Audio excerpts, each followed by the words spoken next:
Hello everyone. Last video में हम लोगों ने लीनियर अलजेब्रा के जो भी क्वेश्चन मार्च 23 के सेट एग्जाम में पूछे थे उनका सारा सॉल्यूशन हम लोगों ने वीडियो में प्रोवाइड किया है। तो अगर आपने अभी तक वो वीडियो नहीं देखा है तो लिंक डिस्क्रिप्शन बॉक्स में तो जाके देख लो। और हमारा जो न्यू बैच है वो न्यू बैच हमारा कल से चालू हो रहा है, तो आप उसमें भी ज्वाइन कर सकते हैं। उसके लिए आप मुझे कॉल कर सकते हैं, व्हाट्सअप कर सकते हैं। ये मेरा जो दिया है नीचे डिस्क्रिप्शन बॉक्स में भी आपको मेरा नंबर मिलेगा, या फिर आप स्क्रीन में भी देख सकते हैं। इधर ये नंबर पे आप कॉल या मैसेज कर सकते हैं। तो आइए देखते हैं हमारे कॉम्प्लेक्स एनालिसिस के ऊपर कौन से क्वेश्चन पूछे थे और कितने मार्क के लिए वो कॉम्प्लेक्स एनालिसिस पूछा था। पहले तो कॉम्प्लेक्स एनालिसिस जो था वो ऑलमोस्ट हमारे 21 से 34 तक क्वेश्चन पूछा था। तो ऑलमोस्ट अगर देखा गया तो आप ऑलमोस्ट 12 to 13 क्वेश्चन उन्होंने पूछा था। वैसे अगर देखोगे तो 12 to 13 क्वेश्चन अगर काउंट करते हो तो 12 to हमारा 24 से 26 मार्क तक का हमारा कॉम्प्लेक्स एनालिसिस के ऊपर क्वेश्चन पूछा। तो इस वीडियो में हम लोग क्या करने वाले हैं, जो भी मेरे ट्रिक है वो मैं अप्लाई करके दिखाऊंगा इधर आपको, और उसके साथ साथ आपको कंसेप्ट भी बताऊंगा हर एक क्वेश्चन का। तो जो भी क्वेश्चन हमारे सारे जो पूछा है उसके हम लोग कंसेप्ट वाइज और ट्रिक वाइज हम लोग सोल्यूशन देखने वाले हैं। तो पहला क्वेश्चन क्या है कि one of the values of i raised to 1 plus i is, उसके लिए आपके पास कंसेप्ट क्या होना चाहिए जो स्कूल में पढ़ा था, a raised to x can be written as e raised to x log a। Same concept हम लोग लगाने वाले हैं इधर। तो क्या करेंगे, i raised to 1 plus i जो दिया है उसको हम लोग कैसे लिख सकते हैं, e raised to 1 plus i into log i। I hope everyone knows that what is log i। अगर आपको log i नहीं पता है तो आपको इधर ये ऐसा लिखना पड़ेगा 0 plus i के फॉर्म में, and log of x plus iy is nothing but 1/2 log of x square plus y square। so x square plus y square मतलब क्या होगा, 0 plus 1। Okay, so that is log 1 and plus I times tan inverse of y by x। correct, I times tan inverse of y by x, but what is y, y is 1। correct, so this will be 1 by 0, this is 1 by 0। so what I am getting, this is tan inverse of infinity, and tan inverse infinity comes only at pi by 2। okay, so that means I can write this as e raised to 1 plus I times what, I pi by 2। okay, so I am writing here I pi by 2। now if you evaluate this you will get e raised to 1 into I pi by 2, which is e raised to I pi by 2, and this is what, e raised to I into I pi by 2। so I into I pi by 2 is minus pi by 2। correct, I square is minus 1। so I am getting e raised to minus pi by 2 is 1 factor from this। so that means this cannot be answer। correct, this is e raised to pi by 2 they have given, this is e raised to pi by 2, this cannot be possible। now we will see the answer will be D, because this is e raised to minus pi I by 2। so I am getting this is e raised to I pi by 2 is again one of the term। so what we can write, we know that e raised to I theta is what, cos theta plus I sin theta। correct, e raised to I theta is cos theta plus I sin theta, and if you replace theta is pi by 2 you will get what, you will get I only। so this means that e raised to I by 2 is nothing but I। okay, and this is e raised to minus pi by 2। so for this answer number, that is option number D is correct। I hope you understand the basic thing as well as how actually we are applying the logarithmic technique, and this is a Euler function from the actually 12th standard we have used। so this is very simple question if you see this। now we will move to the next question। so next question हमारा है 22। okay, so this 22 question says that if you have a f of z is equal to u plus iv which is analytic। okay, they have given an analytic, they on a domain, then v they have given and they want to find out u। okay, so whenever there is a condition like u is given and we have to find out v, in that case use the हमारे CR equation जो रहते हैं उसका use कर सकते हैं। so first of all I will note here what are the CR equation।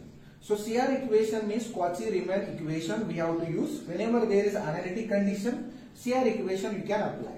so first CR equation is ux equal to vy and second is uy equal to minus vx। using these two only I can get the answer from this option। now here they have given v, so what I will do, I will calculate vy first। so what is vy for this, what is vy for this, vy is 1 plus 2x। correct, vy is 1 plus 2x। now they ask you u, they ask you to find out what, u। now what I will do, I will find out from this option which u gives you the same answer, because CR equation tells you about ux equal to vy and uy equal to minus vx. So if I check only one condition, then also it will be fine, because I will get the correct answer. Now vy will be this 1 plus 2x. Now check where I can get 1 plus 2x for this value of u. So how to get this value? What is this u? X plus 2xy. What is the derivative of this? So derivative of x is 1 and derivative of 2xy. So suppose if I consider this is u. So derivative of this is 1 and this is what? This is 2y. So I am not getting 1 plus 2x, so this option may not be right. So this is not correct actually. Now if I found the derivative of this, what you will get? 1 plus 2x, right? I am getting 1 plus 2x. This is right, because they want 1 plus 2x only. Now here if you differentiate, you will get minus 2x derivative. This is not correct. Now here if you differentiate, you will get what? 2x. So this is also not correct. So option number B is correct, because I am getting Vy is same as ux. I hope you got the idea to get the how we can get any u when v is given. Similarly, you can apply the same technique when u is given for finding v. Okay. So now listen, the 24th question we will do first, and then we can move to the 23. So I don't think any problem we have. So what they have given? They have given D is a disk which is Z belongs to C and mod Z less than 1. So it contains all the points or interior of the all points from the disk, and let f from D to D be a bijective analytic function such that f of 1 by 2 equal to 0. Such that f of 1 by 2 equal to 0. Now whenever this condition occurs, we know that we have something like Squar's lemma also. So we have a Squar's lemma says that if we have any function which is analytic from D to D, okay, D to D, then we have this condition, that is f of z can be written as e raised to I theta times, we can write this is z minus alpha divided by, we have a 1 minus alpha bar z. What does that mean? This means that there exists a function which look like this, which is looking like this. What does that mean? In the first option they have not given like this. Second option they have given e raised to I theta. So this will be the correct answer. This A, C, D cannot be the correct answer for this problem. So this is very easy if you know the sum of the theorem. So for the theorem you have to look at what is Squar's lemma, what is open mapping theorem, what is the minimum value principle, maximum value principle. All these theorems are very important. That is causality also we can say. So causality. Now we have seen 3 problems from the set 2023 from the complex. Now let's move to the 23rd question. The 23rd question says that if you want to find out the radius of convergence of the series, this is the series they have given 1 minus 4z square plus 16z raised to 4 minus 64z raised to 6 and so on. In that case, what we can write? This series we can write as minus 1 raised to n times this is 2 raised to 2n and z raised to 2n. I can write this series because at n equal to 0 I am getting 1, correct? At n equal to 1 I am getting what? This is minus and this will be 2 square and this is z square. I am getting that term. At n equal to 2 I am getting here 2 raised to 4, right? That is 16 and z raised to 4, correct? And with plus sign. So I am getting the answer for this series by using this summation. Now what is an here? An is nothing but minus 1 raised to n into 2 raised to 2n. Now divide this by an plus 1. Divide this by an plus 1. So if you want to find out the radius of convergence, then just divide this by an plus 1. So replace n as n plus 1 over there. So if you replace this, you will get this is an plus 1 by an. So take a modulus on both sides, because for radius of convergence we are taking a positive value here. So this is equal to minus 1 raised to, and this minus 1 raised to n get cancelled. We have a minus 1 again because we have a denominator contains minus 1 also. And from the numerator I have a 2 raised to 2n, and from the denominator I can write 2 raised to 2n into what? Into 2 square. This 2 raised to 2n also get cancelled, and we have a minus 1 upon 2 square. That is what? Minus 1 upon 4. Correct? So we are getting here, this is 1 upon 4 is the answer. That is the radius of convergence. This is not a radius of convergence. I am getting only what? I am getting only this modulus, which is 1 by 4. Now, since we have a z raised to 2n, we should take a square root of 1 by 4, because the radius of convergence must be the this modulus z less than 1. If you have modulus z less than 1, then only this is convergent, correct? So here we have a z square.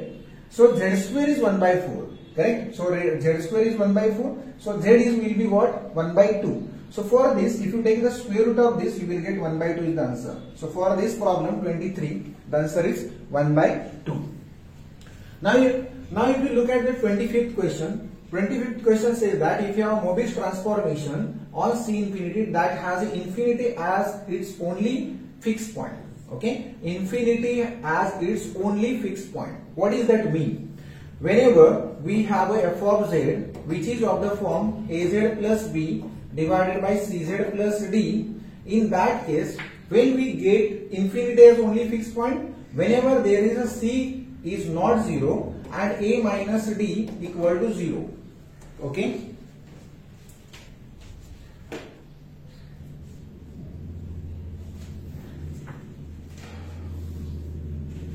So for this linear transform, that is for this bilinear transformation, when we can get a infinity as only fixed point, if we have a c equal to 0 and a minus d equal to 0, in that case you will get this Mobius transformation has a infinity is the only fixed point. Okay. Now what we will do, we will replace c as 0 and a minus d equal to 0, means I can replace a as 1 and d is also 1. For example, if I replace a is equal to 1 and d is equal to 1.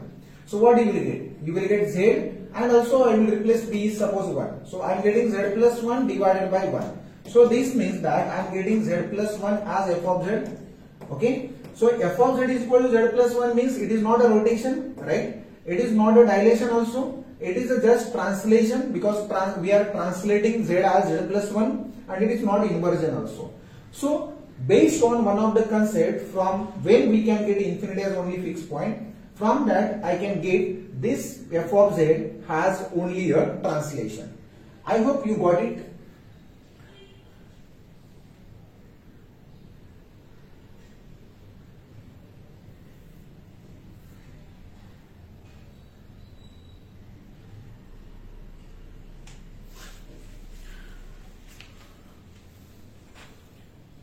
Now let's move to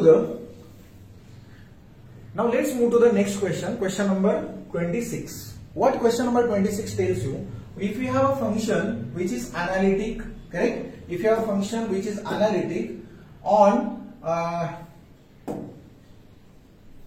now let's move to the question number 26. Question number 26 tells you that if you have a function which is analytic on a disk and which is necessarily constant if f of d is contained in. What does that mean? This means that they ask you a function f is analytic on a disk is necessarily constant, in which condition this is possible. So if f of d is contained in what? We know that whenever there is an analytic function on a disk, and this is necessarily constant if f of d is contained in what? F of d is contained in a, not a disk, f of d is contained in a circle. Okay. So this is exactly one of the theorem. It tells you that whenever this is f is analytic and which is on a disk, this is necessarily constant if f of d is contained in circle. I hope for this 26 option, I hope for this 26 there is no there is no calculation involved, just direct statement they have asked that f of d is contained in a circle. So this you should know this is not a correct. Okay. Now let's move to 27. So 27 tells you that if you have a denote the set of all complex numbers lying on and within the square. Okay. So what type of square they have given? The coordinates are 0, 1, pi I and pi I plus 1. So for the understanding purpose, what I can do, I can write x-axis and y-axis here. Okay, so I will draw the first of all x-axis and y-axis. So first point is 0, 0. So this is the point 0, 0, and then 1. So 1 comma 0 is this point. So I can denote this as 1 comma 0. Then pi I. So I can write pi I is 0 comma pi. Right. So this is the imaginary point. So somewhere here I am getting pi I. Okay. 0 comma pi I. So this is pi. Now pi plus 1. So pi plus 1 means what? Somewhere here you have a some point which is pi plus 1.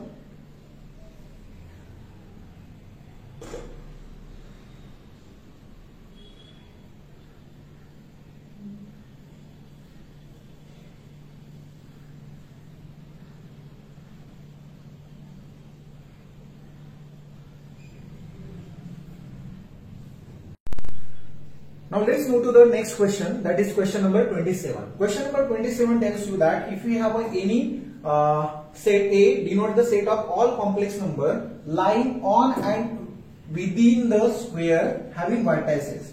For this, what I can do, I can draw one diagram. Okay, so this is x axis and y axis I am drawing. Now what we can do, we can plot this point. So this is a 0 comma 0 point. This is 1 comma 0 point because second is 1 comma 0. Third is 0 comma pi. So this is 0 comma pi because pi I means imaginary axis. This is a real axis. This is the imaginary axis. Okay. Now what is the next? 1 comma pi. So this is 1 and this is pi. So that means they have given this type of square. Okay. Now what they ask you? If you have a f of z equal to e raised to z, then f of a will be, what is f of a? They ask you what is the f of a for this square. Now remember, if you look at all the option, A, C, D contains same equality, that is 1 less than equal to E, 1 less than equal to mod W less than equal to E, and same thing here also. Now what we can do? What is the modulus of this W? Okay, what is the modulus of W?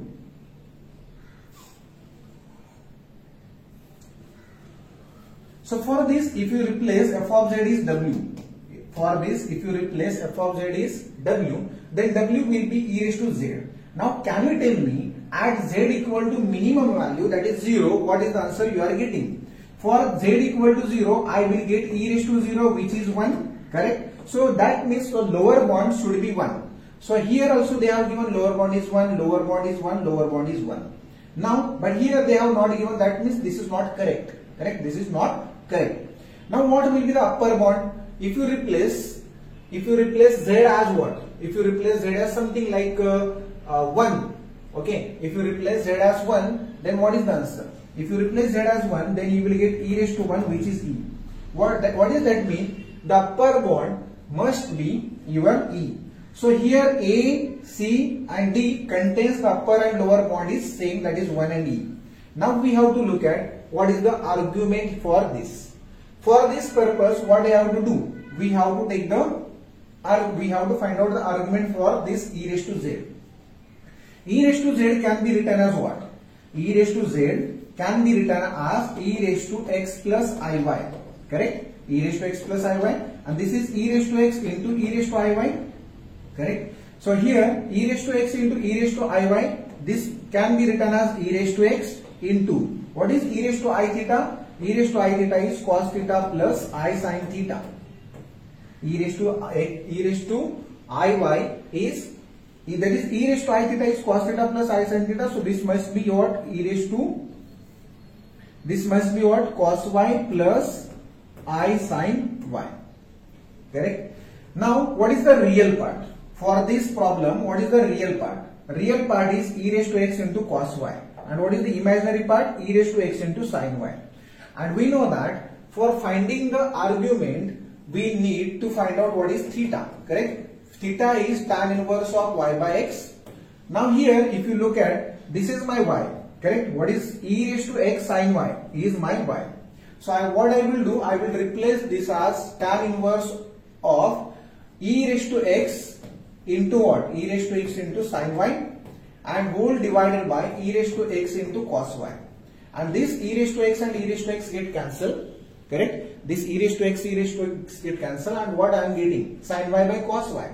And sin y by cos y is nothing but tan y, and tan inverse of tan is nothing but what? Tan inverse of tan is y. Now what does that mean? For this e raised to z, my modulus is w modulus, and what is argument? Argument is nothing but only y. Now we have to look at what is the minimum value of y and maximum value of y, because I am getting here for this theta is just y. Okay, so for this purpose I need to find out what is the value of y for the minimum and maximum, because theta I am getting only y value. So that means 0 to pi is the correct answer, not 0 to pi by 2. So I hope you got it, whatever I taught you here. So for this 27 question, option number C is correct.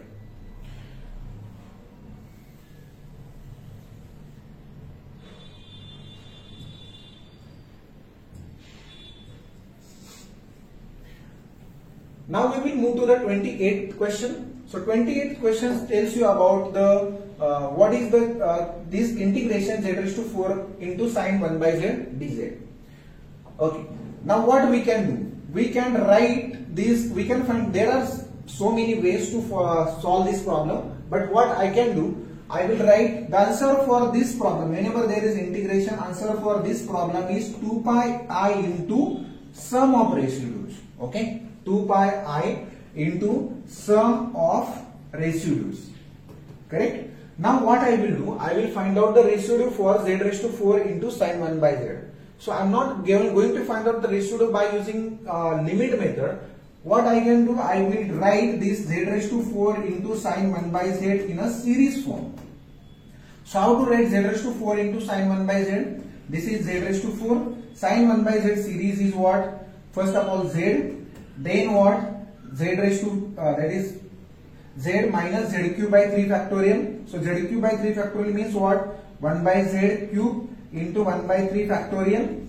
Correct? And then what? Plus 1 by 5 that is 1 by z raised to 5 and 1 by 5 factorial and so on. This is a sine 1 by z series.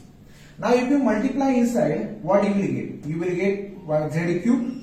And here you will get what? Z raised to 4 by 1 upon z cube.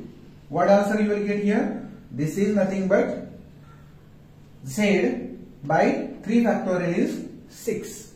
Correct? 3 factorial is 6. Now next term will be z raised to 4 into 1 upon z raised to 5, which is 1 upon z, and 1 upon 5 factorial means what? 5 into 4, that is 20, 3s are 60. Correct? So 5 4s are 20, 23s are 60, 62s are 120. So the coefficient of 1 by z is 1 by 120. And that means the residue we are getting is 1 by 120, because residue is nothing but what? The coefficient of 1 by z. So 1 upon 120. So if you evaluate this, you will get pi I by 60 is the answer. So this is the another way to solve this problem. There are several ways we can solve by using any method, but I will prefer to use this residue method, or whenever there is sine or cos, I will prefer to write the series only. So for this problem, the answer is, let's move to the 29th question. The 29th question tells you about the radius of convergence. So what is the radius of convergence for this power series? Similarly, whatever we have done previous an by an plus 1, same thing we are also doing here. Okay, but here z raised to n is given, so there is no need of square root. So what is an by n plus 1? If you find out an by n plus 1, an is n factorial divided by n raised to n, and divided by an plus will be n plus 1 factorial divided by n plus 1 raised to n plus 1. Correct? So here this n factorial divided by n plus 1 factorial gives you what? Gives you, and this n plus 1, I can write n plus 1 raised to n plus 1 in the numerator. This will go in the numerator. This will go in the denominator, and n factorial by n plus 1 is nothing but what? N factorial by n plus 1 is nothing but only n plus 1. Okay, and then what we have? We have a n raised to n also. Correct? So this is n raised to n. Now this n plus 1 raised to n plus 1 by n plus 1, so we can cancel one of the n plus 1. So what I am getting? I am getting n plus 1 divided by, that is n plus 1 divided by n raised to n. But this can be also written as what? 1 plus 1 by n raised to n. Correct? And we know that we have to take the limit of this. So if you take the limit of this, limit n tends to infinity. If you take limit n tends to infinity, this is what? After taking limit, what you will get? Limit n tends to infinity, 1 plus 1 by n raised to n is what? E. So where is the option? That is B. So here 1 is not correct, infinity is also not correct, and D is also, that is 1 by E is also not correct. So 29th question and the previous question is the same thing. Actually, if you solve that, similarly we can solve this also. Let's move to the 30th question. What 30th question is? Let Z be a region and suppose Fn from what? Z to C. Correct? And Z be the region. We have a sequence of function defined from Z to C, which is analytic for each n greater than equal to 1. Then if you have suppose Fn converges uniformly to a function f from G to C. What does that mean? If we have a sequence of function converges uniformly to function f and which is defined from G to C, then it is obviously that this one of the theorem tells you that we have a function which is that is f dash, that is the derivative of f dash, is also analytic. So these options are not correct. So this is a direct statement of the sequence of the function from the complex analysis. If you have any region, if you take Z be a region and suppose we have a sequence of function from one region to the complex plane which are analytic, and if you have this sequence of function converges uniformly and that function is defined from G to C, then it is obvious that f dash is always analytic. I hope you got it. This is the only theorem. There is no theory involved in this. Just go and watch, see what that theorem. This question is 31. So what 31 question tells you? We have a Z which is defined like this. Z, all those Z belongs to C such that Z minus 1 is less than 1. And if you have a Z to C which is function analytic such that f of 1 minus 1 by n is this term, then what is my f of Z? Whenever this type of question is there, you just have to replace something which is, whenever there is n and on the right hand side also 1 n, then just replace what is the 1 minus 1 by n as something Z. Okay, if I would replace 1 minus 1 by n as Z, I will get answer right hand side is also in terms of Z, because what we are going to do, we are going to replace n as in terms of Z. So if you replace 1 minus 1 by Z, so that what will be the n? So I can write this is 1 minus 1 by Z, which is 1 by n, and therefore what is n? N is nothing but 1 upon 1 minus Z. So I am getting n is 1 upon 1 minus Z. Now replace here n is 1 upon 1 minus Z. So if you replace, you will get this thing. Then here we have 1 upon 1 minus Z and plus 1. Correct? Now if you cross multiply this, if you cross multiply or just adjust the term, if you cross multiply or adjust the term, multiply and divide by 1 minus Z, what you will get? You will get this is 1 minus Z divided by what you will get here? We have a 1 and then we have a, if you multiply and divide by 1 minus Z, you will get 1 minus Z here. What I did here, I am multiplying, dividing by 1 minus Z here and 1 upon 1, that is 1 minus Z here. So that 1 minus Z will be the same, that is denominator. Here also 1 minus Z is denominator is same. So we can cancel that 1 minus Z from that. So if you cancel that, what answer you are getting? You will get 2 minus 1, which is 1, correct? And here minus minus will be plus, and divided by 1 plus 1 is 2 minus Z. So where is that option? Option number C contains that part, that is 1 plus Z by 2 minus Z.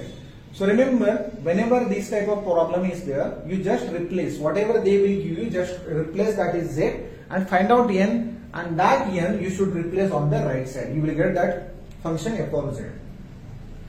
Now let's complete this part, that is 33rd question. The residue of f of Z equal to quad Z at Z equal to pi.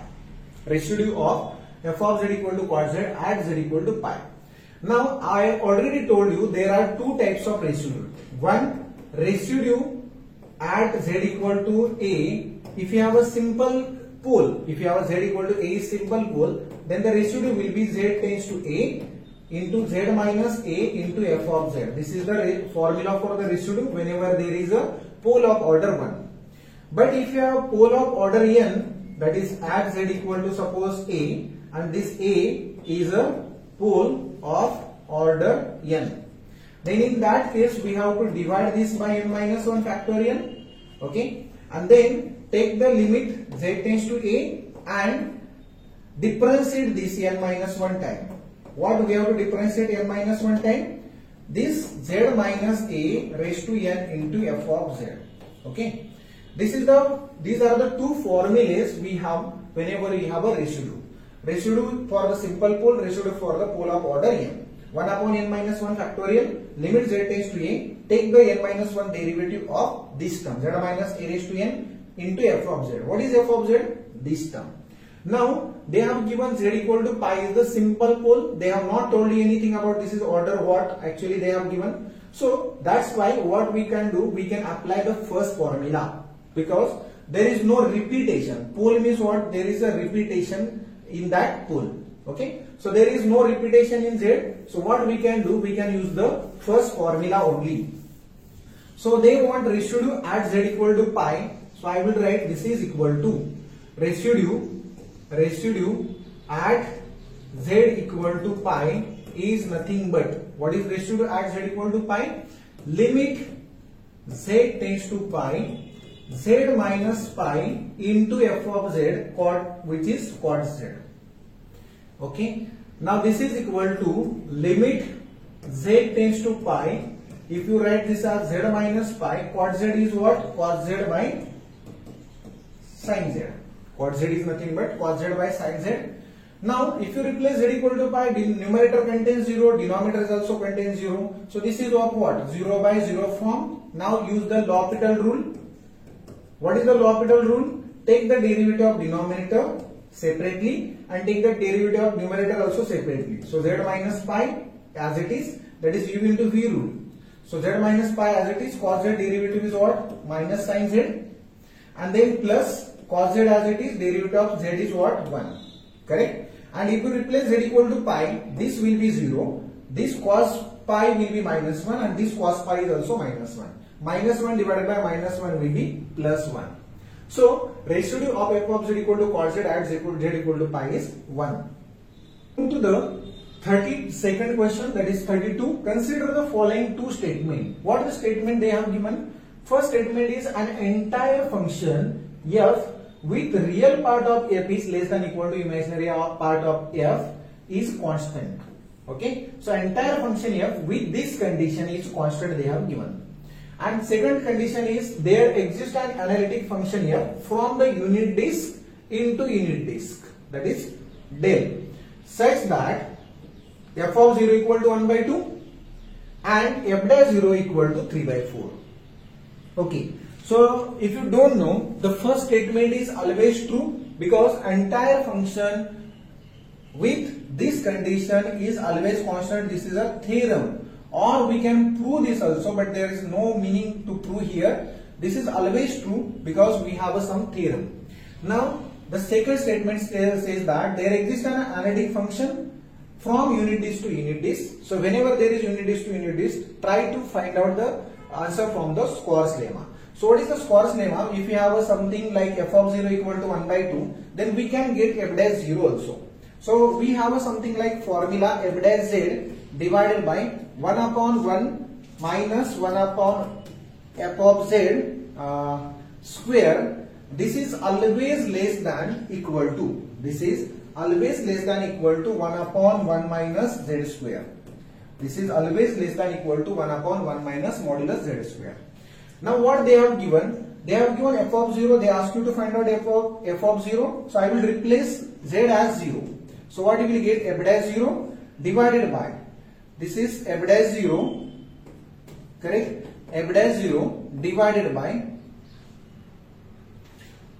1 minus f dash 0 divided by 1 minus f of 0. F of 0 is 1 by 2, correct? So this is 1 by 2 square, and this is less than equal to what? 1 upon 1 minus 0, which is less than equal to what? This is actually 1. So this is 1. So I am getting this is f dash 0 by 1 minus 1 by 2 square. What is this 1 upon 1 minus 1 by 2 is nothing but what? 4 minus 1, which is what? F dash 0. This is nothing but what? 4 by 3. This is less than equal to 1. Now if you transfer that on that side, you will get what? You will get F dash 0 is less than equal to 3 by 4. So this is correct. We are getting F dash 0 equal to 3 by 4. So that means both the statements are true. So option number C is correct for 32.